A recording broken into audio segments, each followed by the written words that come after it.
Okay, well, we're off to a great start. Thank you for that. So yeah, this is my first time. I'm shitting myself a little bit.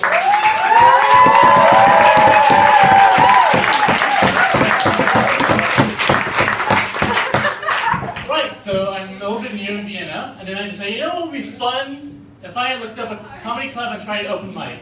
And so I'm looking for clubs, and I find one that's in English. I'm like, yes, that's perfect. And this is why. I feel like English comedies are better than German comedies. And it is not because of the stereotype that German people aren't funny. They're actually really fucking funny. The problem is that their language doesn't allow them to be funny. That's a whole different issue right there. And I'll tell you why. Like, there's this running joke on the word butterfly in German. And you have this word butterfly, right? You have the word butter in it and fly. That sounds fucking graceful. Yeah, and then you have the fucking word schmetterling, right? And I also speak Iranian, and we have the word parvane. This is whoa, fuck, it sounds like I'm trying to seduce someone with that shit. And then, well, here's the thing, right? I was thinking about this, and I'm like, okay, schmetterling does sound a little rough, but that's not the only fucking problem. The word schmetter in German means to fucking smash. It's not just the way it sounds, it's what it fucking means. Like, you have this whole conference room of people, and everybody tries to find something graceful for this winged little creature.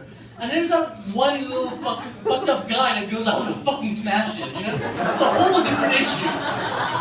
And you know, this doesn't fucking help with the whole Nazi image people have going on. We can't help that image if you have a word like fucking schmetterling going around right now. Right? And who here speaks German or is bilingual? Or trilingual or whatever? Right? Okay. So, let's start with this, right? I can speak German. But I'm an asshole, and here's the reason why. I have a friend who I used to see sometimes in Dubai, where I used to live. And then he moved to fucking America, and he got himself a German girlfriend. And it was like a non-committed relationship, kind of. But then we were talking on Facebook, and I'm like, yes.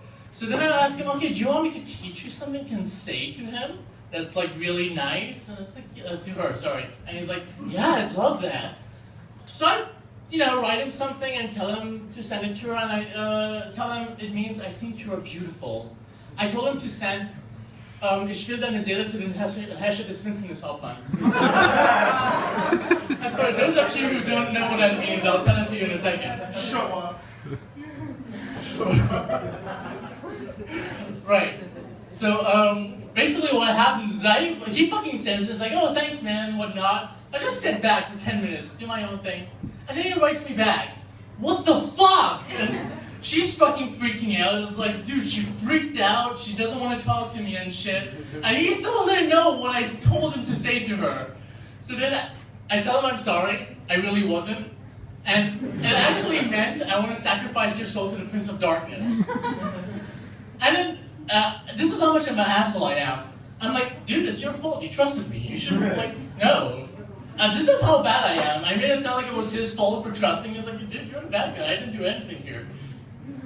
Right? So you have this whole stereotype thing going on, right, with different countries. And I have a theory, and it was an epiphany. And what I realized is that every single country that you can think of was a representation of a classmate that you had when you went to school. For example, let me talk about Korea. I recently, a few months back, read an article where they claimed that they cured SARS and AIDS and whatnot. And then here's the thing. Korea is that fucking little classmate you have that lies, and everybody fucking knows it, but nobody says anything. They're like, oh, good job, buddy. Very impressive. Fucking like Korean Kim comes along, my father cured cancer. Oh. well played. And then you have fucking Australia. And you sometimes hear all this shit about other countries and you're like, okay, I've heard it all.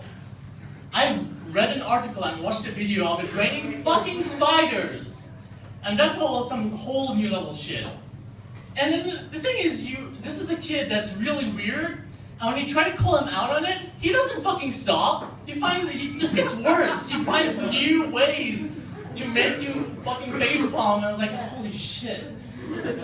And like, I feel Australia is where God sends his field experiments when he has a drunk night out.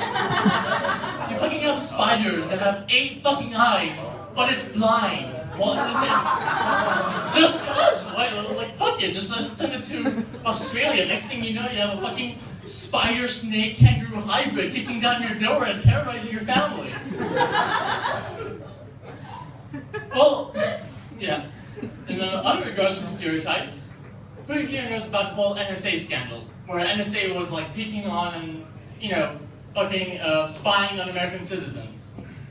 And what ended up happening was that Edward Snowden is the one who leaked it and he ran away to Russia, and then somebody wanted to have an interview with him. So what ended up happening is that somebody, the interviewee asked him, yeah, is it true that there are pictures of penises as well, called a dick pic folder or something? And Edward Snowden's like, yep, there's a dick pic folder. And I'm listening to this, right? And I'm thinking, but why? What benefit does it have? And I had 2 theories, right? Either it's a screening process at the airport. The dick is a match! The dick is a match! Get it! It's a terrorist! That's my first theory. My second theory is that they're trying to find some encoded message somewhere in these penises.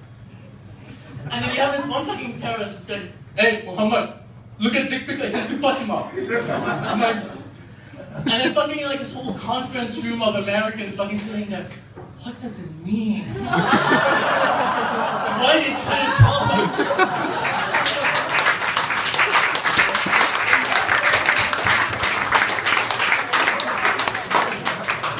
For my final joke, I want to mention something. This is true as well. This is, again, me being an asshole. You don't want to know me. My best friend, right? She has Tinder. And once I got her phone because her Snapchat isn't working, I tried to fix her Snapchat. And then I'm like, oh, she has Tinder, yes. So I got her Tinder instead, and for those of you who don't know, on Tinder, whoever you like, if they like you back, you get a match, and usually it's just for, you know, rebound sex or, you know, one-night stands or whatever.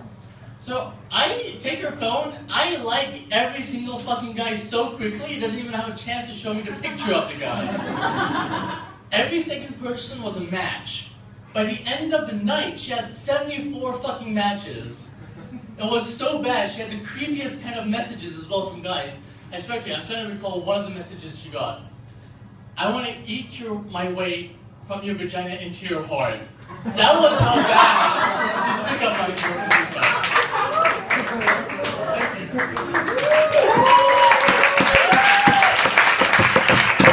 Ladies and gentlemen, Keon, one more time!